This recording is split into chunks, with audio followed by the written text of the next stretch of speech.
So that got done? So we're rolling? 3 or 4, but because the blue. All righty. Yep. Absolutely. So I think we left off in Joshua 13. And some of this today I'm going to read a little bit differently because I'm not going to read all the lists of cities and things like that because I'll butcher the names. No. Big time. And I don't know enough of Southern Florida names to substitute. So we left off chapter 13, verse 1. It says, Now Joshua was old and advanced in years when Yahweh said to him, You are old and advanced in years, and very large amount of land remains to be possessed. And that right there is something that I caught on. Where's that first little? Scroll down a little ways here, Caitlin. Down. No, grab that bar and come down to the last few. It didn't take. Unless you're using last week's. Is there this week's? Yeah, there should have. You would have had to go back. Don't worry about it. All right. So I can do with this. They didn't manage to capture this area in here, which belonged to the Philistines. They never got this part up here that stayed with the Phoenicians. And they never took all the way up north of Mount Hermon and everything. They were supposed to grab that area too. And at this point in time, some of what they had, they didn't quite inhabit all of the terrain, the territory that they were given.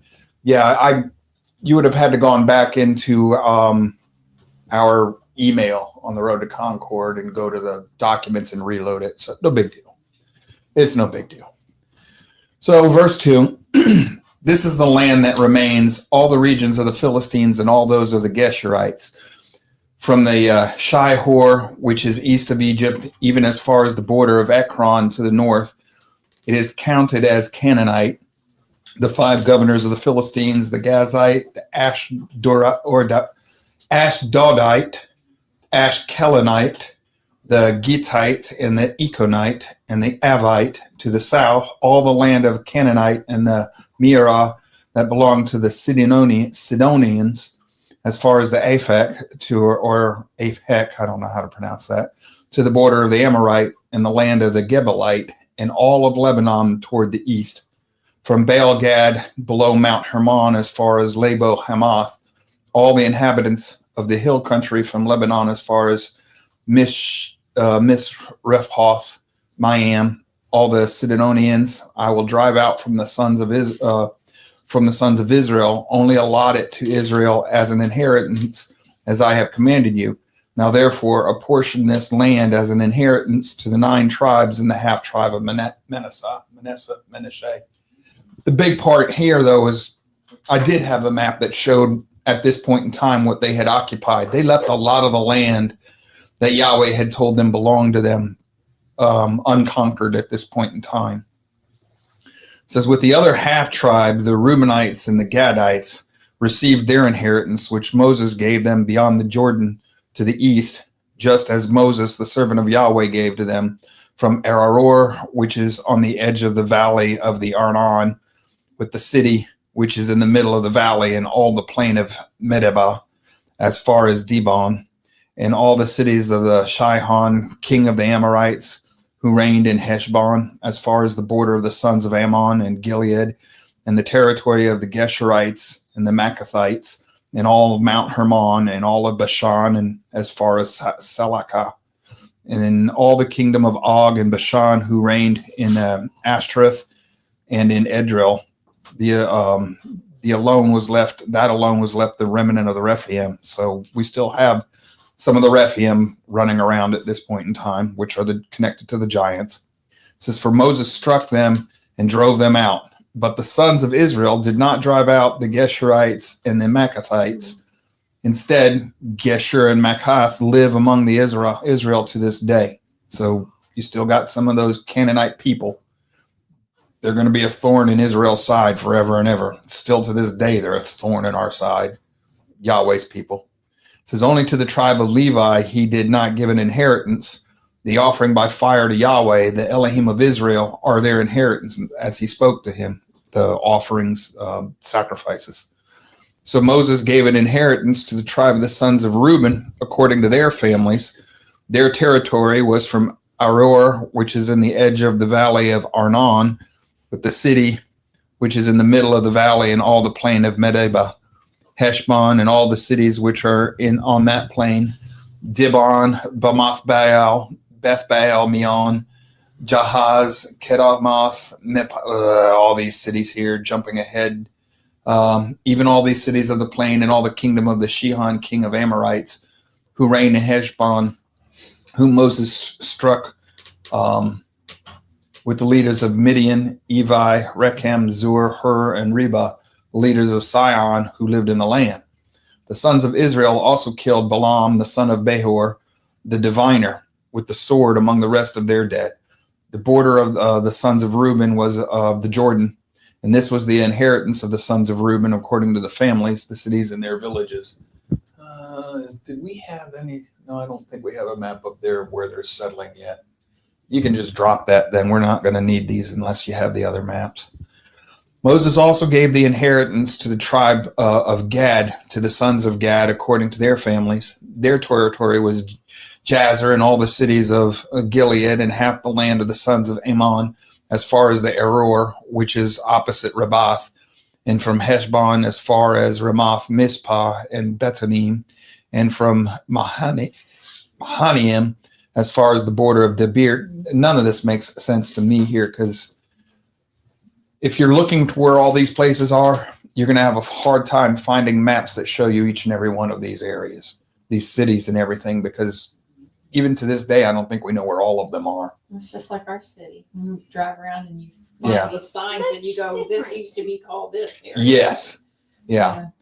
Well, I ran into that just yesterday. She was talking to me about an address we have to go to, and when I was a kid, it was named one thing, and now it's named another.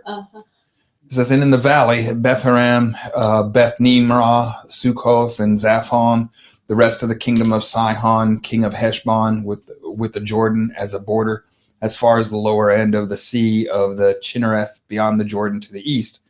This is the inheritance of the sons of Gad, according to their family, the cities and their villages. Moses also gave an inheritance to the half-tribe of Manasseh, and it was for the half-tribe of the sons of Manasseh, according to their families. Their territory was from Menahem and all Bashan, all of the kingdom of Og, king of Bashan, and all of the towns of Jair, which are in Bashan, 60 cities, also half of Gilead with Ashtaroth and Edreel. And the cities of the kingdom of Og and Bashan were for the sons of Machir, the sons of Manasseh, for half of the sons of Machir, according to their families. These are the territories which Moses apportioned as an inheritance in the plains of Moab, beyond the Jordan, at Jericho to the east. But to the tribe of Levi, Moses did not give an inheritance. Yahweh, the Elohim of Israel, is their inheritance, and he had promised to them.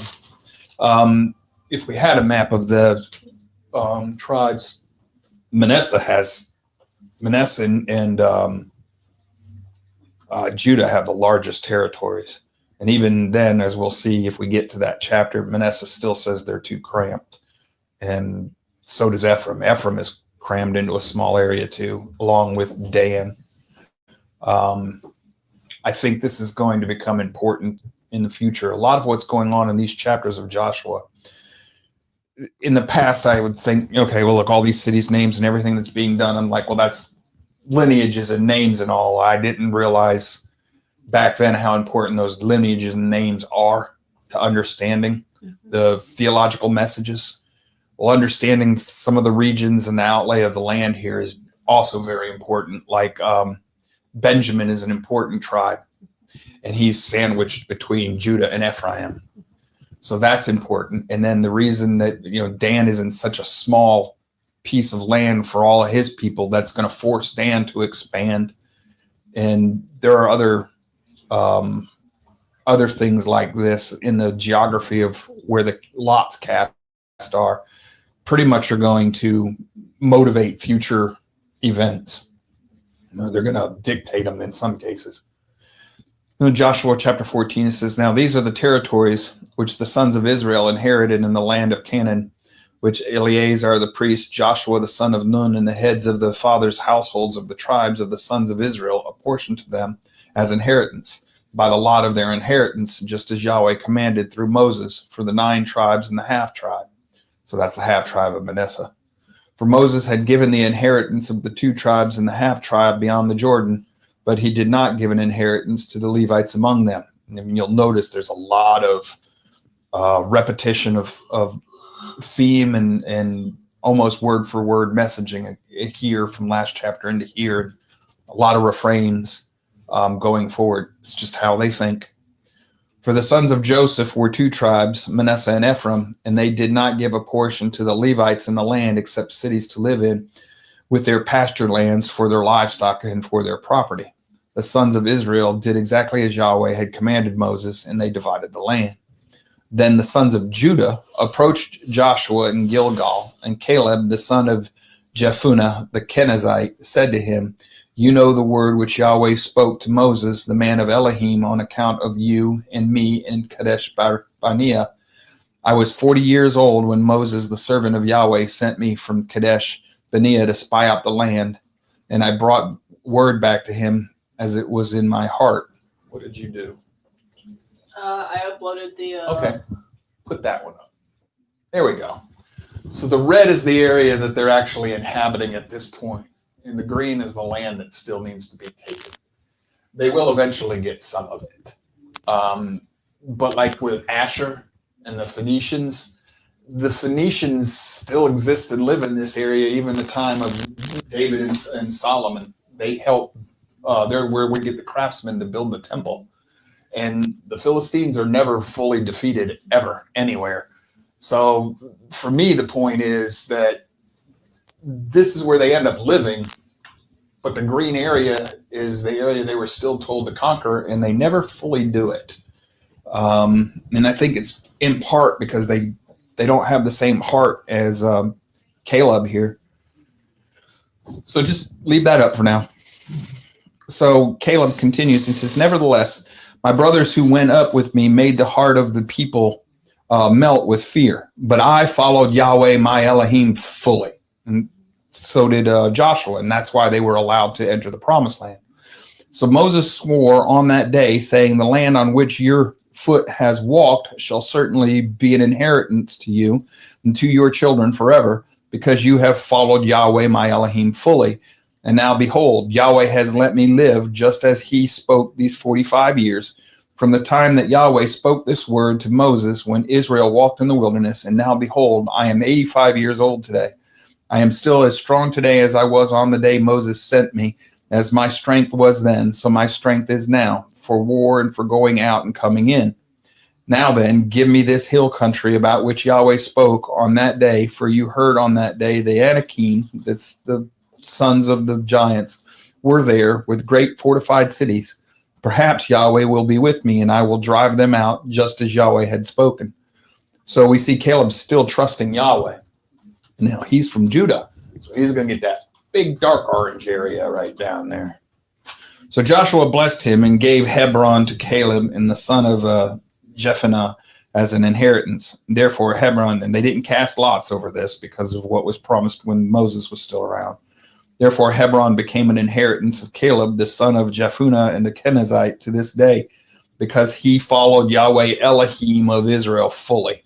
Now, the name Hebron was previously Kiriath Arba, for Arba was the greatest man among the Anakim. Then the land was at rest from war. So we're still dealing with the giants in this area, all throughout it. They're sprinkled everywhere in the Holy Land. And we've been running into them here and there as we go. They were also in the area of Ephraim and up in the area of Bashan and, under different names. So we begin in chapter 15. Now the lot for the tribe of the sons of Judah, according to their families, reached the border of Edom, southward to the wilderness of Zin at the extreme south. Their southern border was from the lower end of the Salt Sea and from the bay that turns to the south. I'm going to skip a lot of this. It's that area where the dark orange is. And it's just going to be a lot of things that are just, I tried finding some of this in maps. You can find some of it, other parts, they just don't seem to know where it's at. But it does mention that it goes up to the Debir from the Valley of Achor. So the Valley of Achor is going to be incorporated into the land of Judah. One of the things I did note in reading this A lot of the names signifying their borders are going to be the areas, the regions are going to be very prominent in Judges, Chronicles, and Kings, in the books of Samuel. It says, which in this, okay, and then down in verse 8, he says, then the border went up in the valley of Ben Hinnom. That's one of these places we're going to see again, to the slope of the Jebusites on the south, that is Jerusalem. And the border went up to the top of the mountain, which is opposite the valley of Hinnom, to the west, which is at the end of the valley of the Rephaim toward the north. So the valley of the Rephaim, that's giants again. And from the top of the mountain border turned to the springs of the waters of Neptoth and proceeded to the cities of Mount Ephron. Then the border turned to Balal. This is Kiriath Jearim. The border turned from Balal westward to Mount Seir and continued to the slopes of Mount Jearim. And on the north, that is Keshalon, and went down to Beth Shemesh and continued through Timnah. Then the border proceeded to the side of Ekron northward, and the border turned to Shikharon and continued to Mount Belel and proceeded to Jabnel, and the border ended at the sea. The western border was at the Great Sea, even the coastline. Judah was supposed to extend it all the way to the Mediterranean. They never occupied that. To this day, they have not occupied that whole land. The western border was at the Great Sea, even its coastline. This is the border around the sons of Judah according to their families. So it was given to them, but they've never occupied it. And to this day, that's Gaza, and that strip right there is still under contest. And the area up there where Asher is going to live, where that's going to be up in the area close to where Lebanon is today, and part of what they call Palestine in these regions. So Judah is still fighting over the same areas today as they were back then. In verse 13, he says, now he gave to Caleb, the son of Jephunneh, the portion among the sons of Judah, in accordance with the command of Yahweh to Joshua, namely Kiriath Arba, Arbar being the father of Enoch, that is Hebron. And Caleb drove out from there the three sons of Enoch, Sheshai, Aman, and Talmai, the children of Anak, which are all going to be connected to the Rephaim, which is connected to the giants, the Anakim. Then he went up from there against the inhabitants of Debir. Now the name Debir previously was Kiriath Sefer. And Caleb said, the one who attacks Kiriath Sefer and captures it, I will give him Akhash, my daughter, for a wife. Othniel, the son of Kenaz, the brother of Caleb, captured it. So he gave him Aksah, his daughter, as a wife. And that's going to be to his nephew, I think, here. And it happened that when she came to him, she incited him to ask her father for a field. So she dismounted from the donkey, and Caleb said to her, what do you want? And then she said, give me a blessing, since you have given me the land of the Negev. Give me springs of water also. So he gave her the upper spring and the lower springs. Well, the Negev is down in this region. Why would she want springs there? That's a very barren desert region there. She's going to need water, or that land doesn't mean anything. So this is the inheritance of the tribe of the sons of Judah according to their families.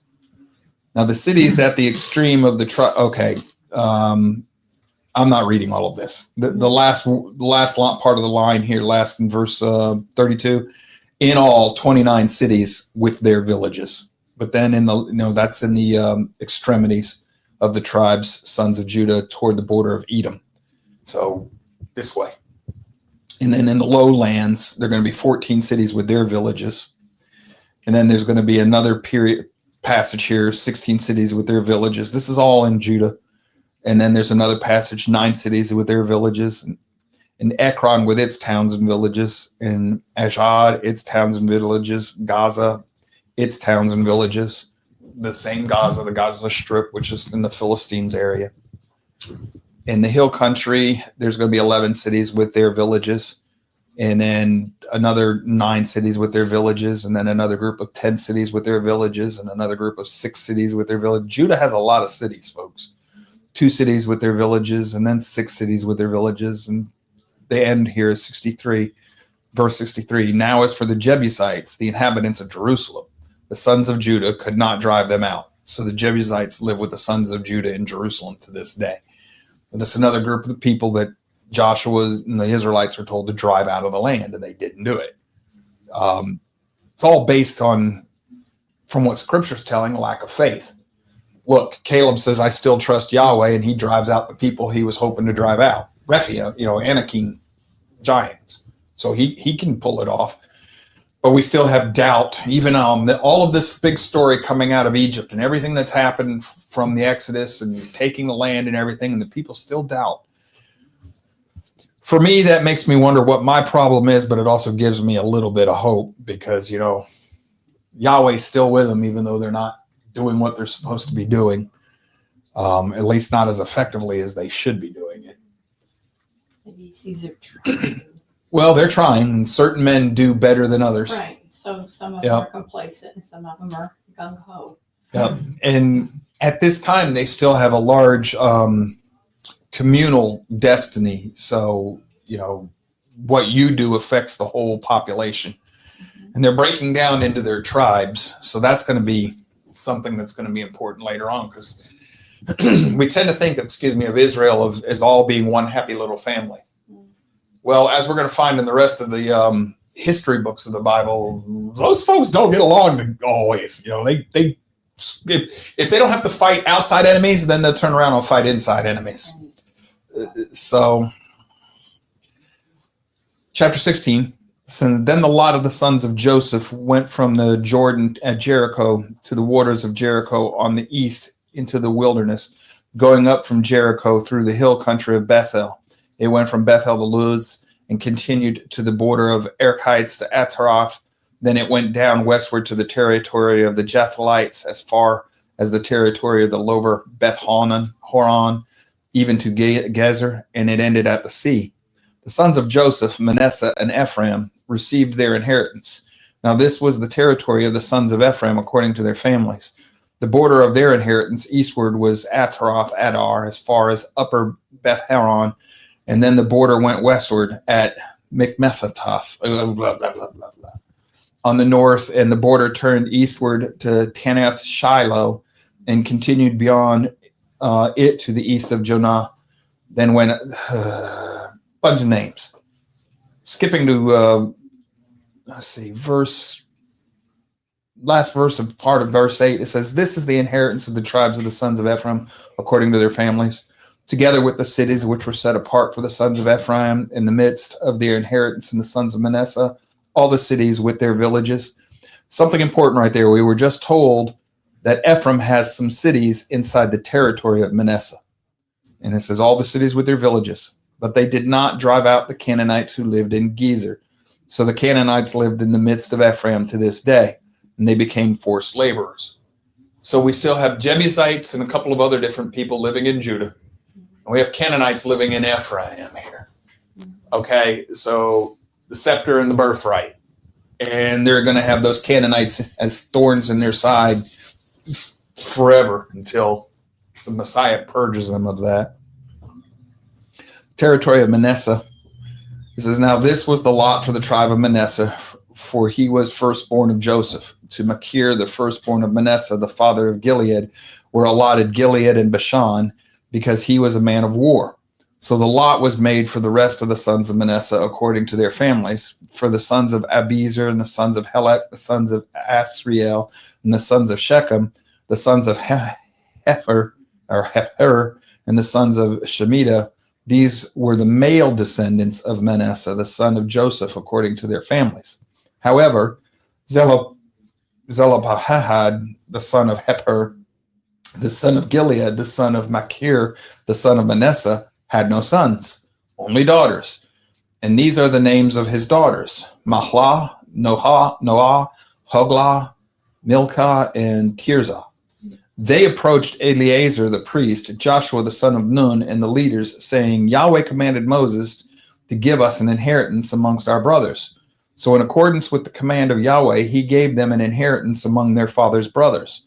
So 10 portions fell to Manasseh, beside the land of Gilead and Bashan, which is beyond the Jordan, because the daughters of Manasseh received an inheritance among his sons, and the land of Gilead belonged to the rest of the sons of Manasseh. Why would they want to point this out, that the daughters were given an inheritance? Because it's not normal. It's very unusual for their culture. Yes. In fact, I don't know, in all of my reading, I haven't read where any other Middle Eastern culture has ever done anything like that.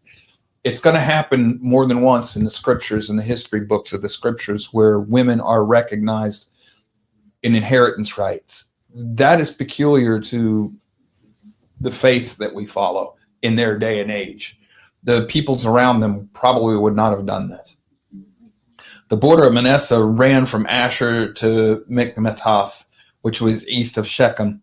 And then the border went southward to the inhabitants of En Tappuah, and the land of Tappuah belonged to Manasseh, but Tappuah on the border of Manasseh belonged to the sons of Ephraim.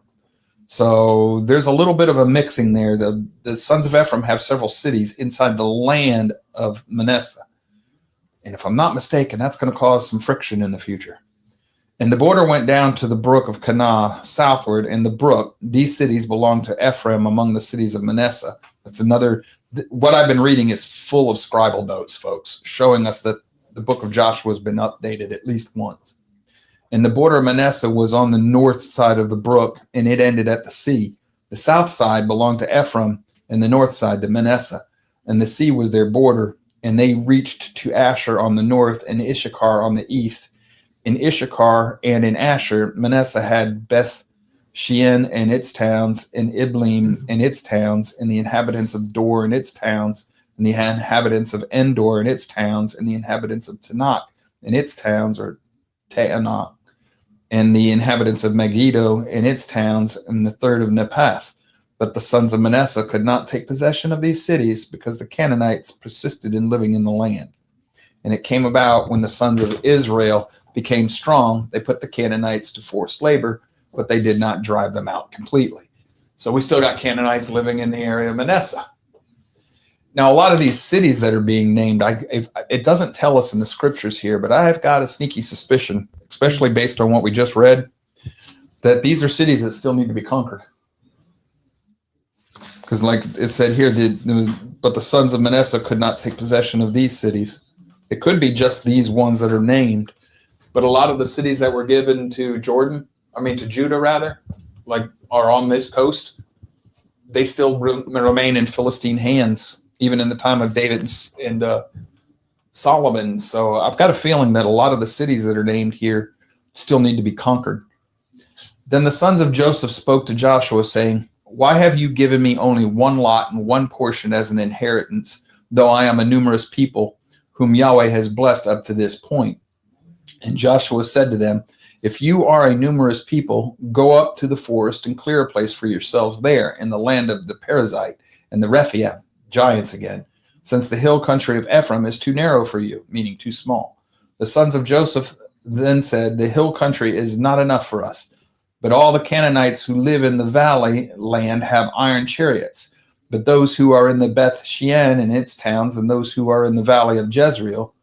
But Joshua spoke to the house of Joseph, to Ephraim and Manasseh, saying, "You are a numerous people and have great power. You shall not have only one lot, but the hill country shall be yours. For though it is a forest, you shall clear it, and to its farthest borders it shall be yours.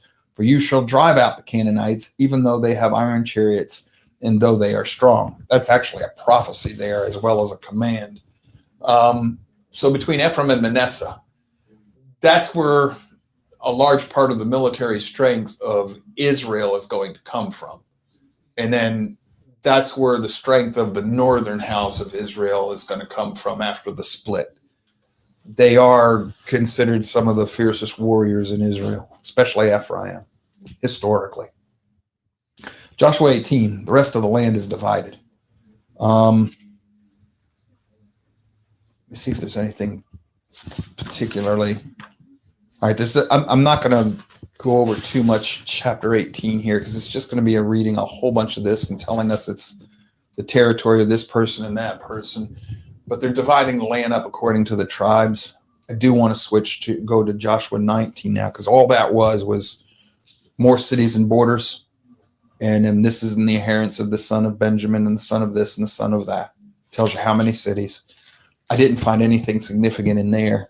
But starting in chapter 19, verse 1, then the second lot went to Simeon, and the tribe of the sons of Simeon, according to their families, and their inheritance was in the midst of the inheritance of sons of Judah. So down in here. So they had in their inheritance Beersheba or Sheba and Molada, Hazarath, Shual, Bala, and Ezem, bunch of cities here. It says 13 cities with their villages. And then it names Ain, Rimmon, Ether, and Eshan, 4 cities with their villages, and all the villages which were around these cities as far as Baalath, Beer, Ramah, and the Negev. And the Negev is down in this area here, folks. To the Negev, this was the inheritance of the tribe of the sons of Simeon, according to their families. The inheritance of the sons of Simeon was taken from the portion of the sons of Judah, because the share of the sons of Judah was too large for them. So the sons of Simeon received an inheritance in the midst of the Judah's inheritance. This is important because in latter days, when we split north and south, Simeon gets absorbed into Judah. And if you go, like in the time of the Messiah, it's Judah, the southern kingdom. You don't see Simeon counted anymore. They largely become mixed in with the sons of Judah. We'll get to that as time goes on in our studies of the history chapters of the scriptures. But that's going to be important too, because Benjamin largely goes with Judah at the split. But we have found that some of the passages, and we looked them up that one time, it took us a while to find them. I can't remember where it's at now. I saved it. It's at home. But part of Benjamin goes with the northern kingdom as well. Not a large part, but a good part of Benjamin. And remember, at the time of the split, Benjamin already consisted of a large part of all the other kingdoms, because they had to get their husbands for the wives because of the battle Benjamin fought and lost. So Benjamin is that's an interesting tribe. We should pay attention to their history going forward as we read, we continue our study forward into the history of the tribes and the territories of Israel. And then we're going to have the territory of Zebulun, and it just goes through all its area, and it says 12 cities with their villages. This was the inheritance of the sons of Zebulun according to their families. And then Issachar, we end up with 16 cities and their villages. This was the inheritances of the tribes of the sons of Issachar according to their families, the cities with their villages. And then the territory of Asher, we're told there's 22 cities, and that's their territory. Naphtali, 19 cities, and this is their territory. Dan is the next one. And jumping down here, I'm going to read, then they struck it with Dan, let's just read that whole section there, starting in verse 40. The seventh lot went to the tribe of the sons of Dan according to their families. The territory of their inheritances was Zorah, Eshtal, and Ir Shemesh. Oh, I can't read these names. The territory of the sons of Dan proceeded beyond them. For the sons of Dan went up and fought with Leshem and captured it. Then they struck it with the edge of the sword and took possession of it and settled in it. And they named Leshem Dan after the name of their father Dan. This was the inheritance of the tribe of the sons of Dan according to their families. These cities were their villages. That dark green area, Dan, is not going to be enough for Dan. Even if it was, it's not going to be.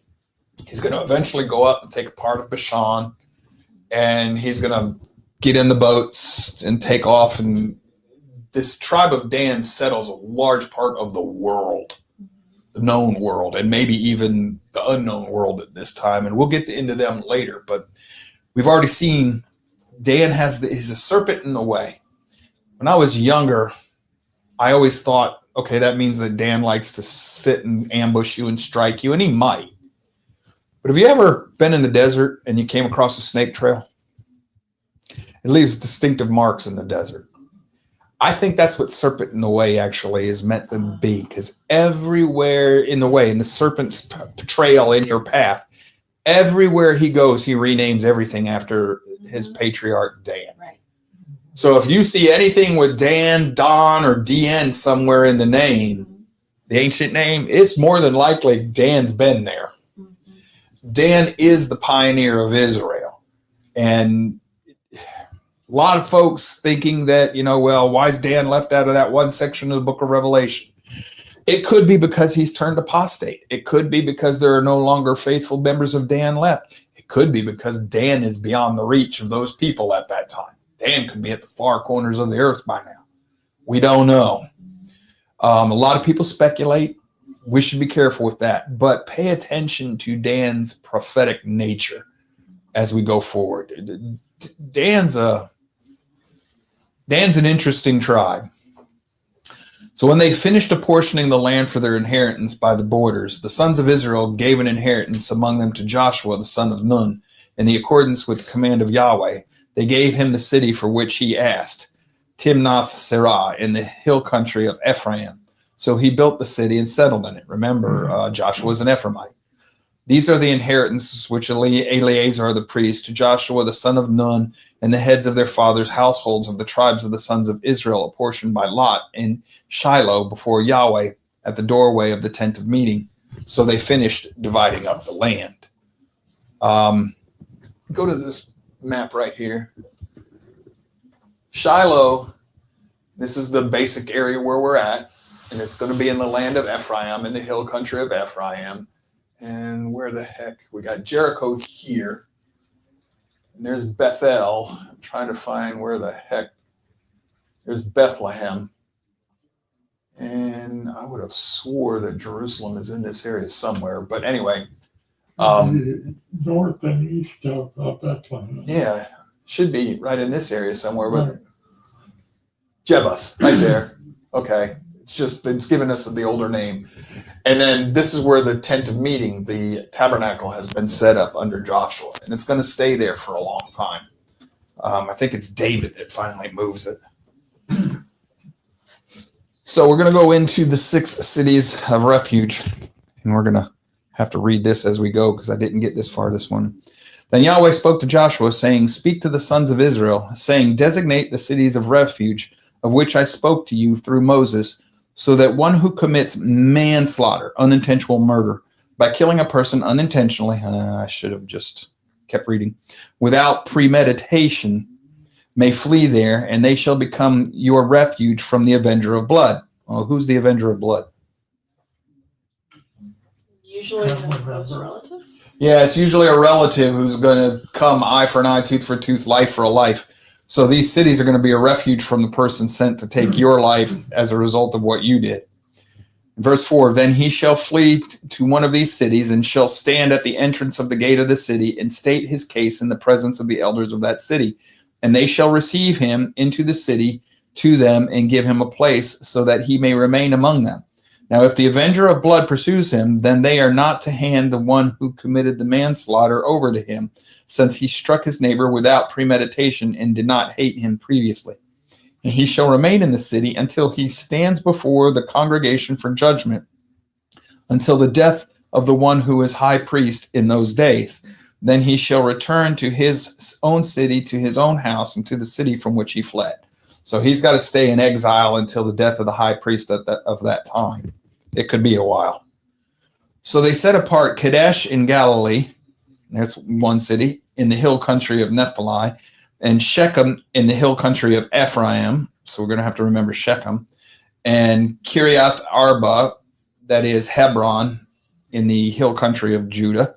And beyond the Jordan, east of Jericho, they designated Bezer in the wilderness on the plain of the tribe of Reuben, and Ramoth in Gilead from the tribe of Gad, and Golan in Bashan from the tribe of Manasseh. These were the designated cities for all the sons of Israel, and for the stranger who resides amongst them. For the stranger. One law for all people. So that whoever kills a person unintentionally may flee there and not die by the hand of the avenger of blood until he stands before the congregation. For the stranger among them. Just real quick, the Bible, the scriptures tell us this all the time. There's one law, both for native born and for the stranger amongst us. Why might that be important to Yahweh's people right now? Given what's going on in our country right now, why might that be important? Have any of y'all run into folks trying to use the Bible to defend illegal aliens? Yep. Do you think scripture would support you being in the country against the king's law? Nope. No. There's one rule for native born, meaning citizens, and strangers, meaning foreigners. Mm-hmm.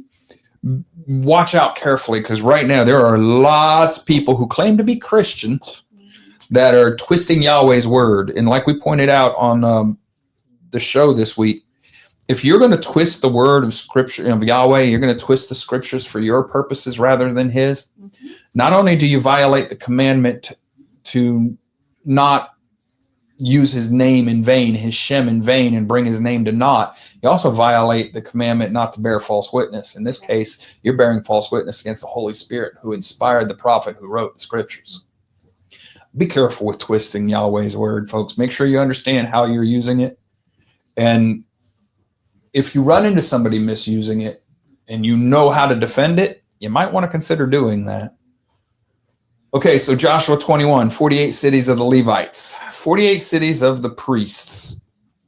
Up until World War II, there were 48 states in this country, and this was a country of priests. This is going to get into Brother Kenyon's world, pushing us west. This is Ephraim. This is the land that Ephraim was promised.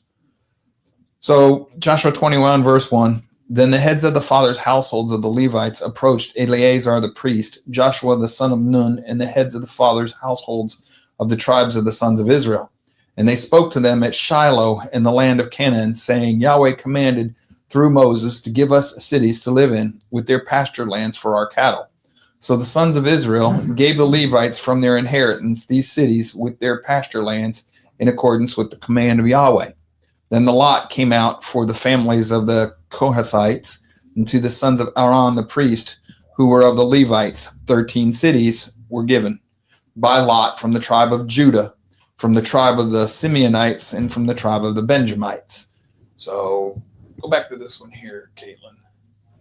One up. Previously. Yeah, the previous one.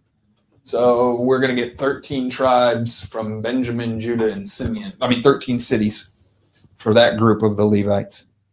And to the rest of the sons of Kohath, 10 cities were given by lot from the families of the tribes of Ephraim, to the tribe of Dan, and from the half tribe of Manasseh. So that's going to be that little area right up there. So far we have 10 cities and 13, so that's 23. And to the sons of Gershon, 13 cities were given by lot from the families of the tribe of Issachar, and from the tribes of Asher, and from the tribe of Naphtali, and from the tribe of Manasseh and Bashan. So let's see, that's going to be Naphtali, Asher, Zebulun, and Issachar. That's into the families. Yep. And then parts of Manasseh up there, another 13. So we got 36. And to the sons of Merari, according to their families, 12 cities were given from the tribe of Reuben, from the tribe of Gad, and from the tribe of Zebulun. Now the sons of Israel gave by lot to the Levites these cities with their pasture lands, and Yahweh had commanded through Moses. They gave these cities, which are mentioned here by name, from the tribe of the sons of Judah, and from the tribes of the sons of Simeon, and they were for the sons of Aaron, one of the families of the Kohathites, whatever, of the sons of Levi, because of the lot was theirs first. So they gave them, and then there's a list of cities. But the fields of the cities and its villages they gave to Caleb, the son of the Jephunneh, and his possessions, surrounding pasture lands and all this. So, like I said, this is just a big old list of cities. So the sons of Aaron, the priest, they gave Hebron and the city of refuge for the one who commits manslaughter, with its pasture lands, Libnah with its pasture lands, Jatir with its pasture lands, Eshtemoth with its pasture lands, and these are the cities. If I read that right, hold on just a second, because like I said, I'm just now getting into this. We had 13, that's 23, 36, 46, 48. Okay. I was wondering if the tribes, the 6 cities of refuge were also under the Levites' control as well. From the tribes of Benjamin, Gibeon with its pasture land, a whole bunch of all these cities, the sons of Aaron, and the cities with the. Okay, this is just going to be a list of the cities that were given.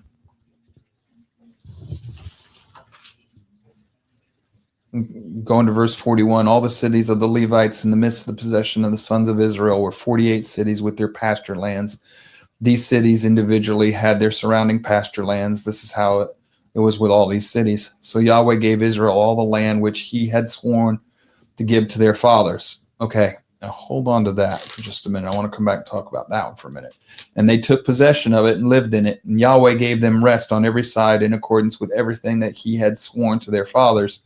And none of them, all of their enemies stood before them. Yahweh handed all of their enemies over to them. Not one of the good promises which Yahweh had made to the house of Israel failed. Everything came to pass. Now, reading that would suggest that the promised land has been fulfilled now. Although we just read some passages saying that some of these people weren't chased out. But it just said Yahweh chased them all out of there. How would y'all, that's an apparent contradiction.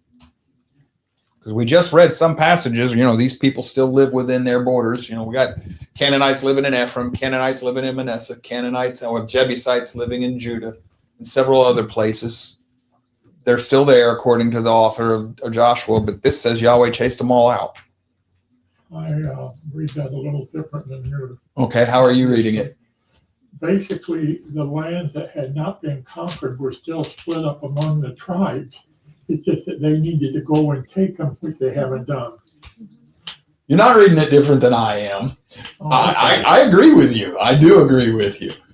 What I'm seeing here is if you haven't gotten used to or you haven't spent a lot of time with the way the Middle Eastern or the Asian people speak, when we read all, we think every last one. It's not necessarily the way they're talking. I got rid of all of them except for this one, this one, this one, and this one. That's a normal way for them to talk. Essentially, they no longer have power. But that doesn't mean you don't have a remnant there. Because if the scripture says that Yahweh got rid of all of these people, then why does David have to kill Goliath?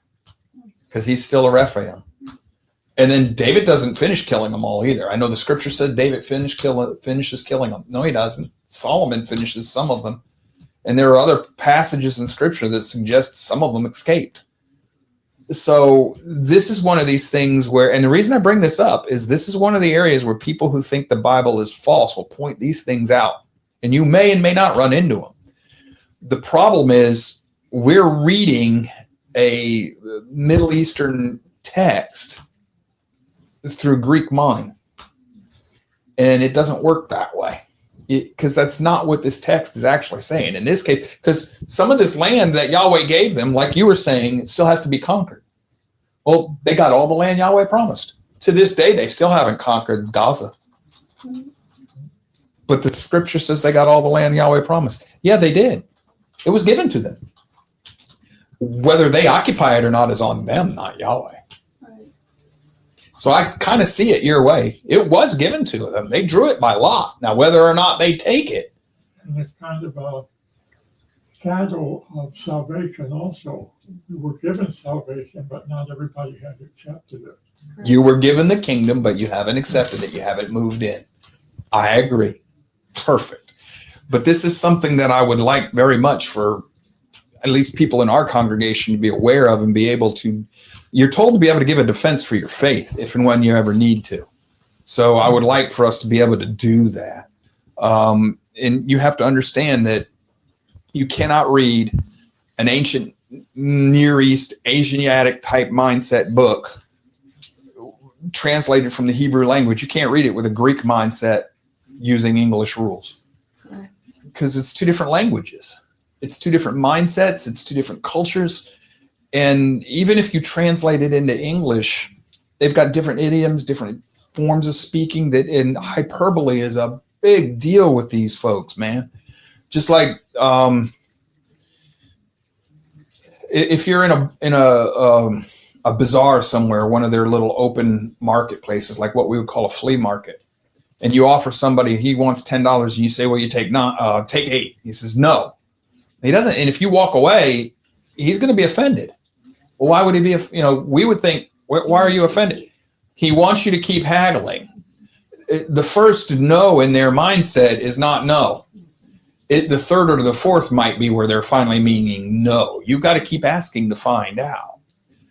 And you got to haggle with them. And I learned this firsthand when I was in Saudi Arabia with Hakeem. That's what we called everybody there at our time.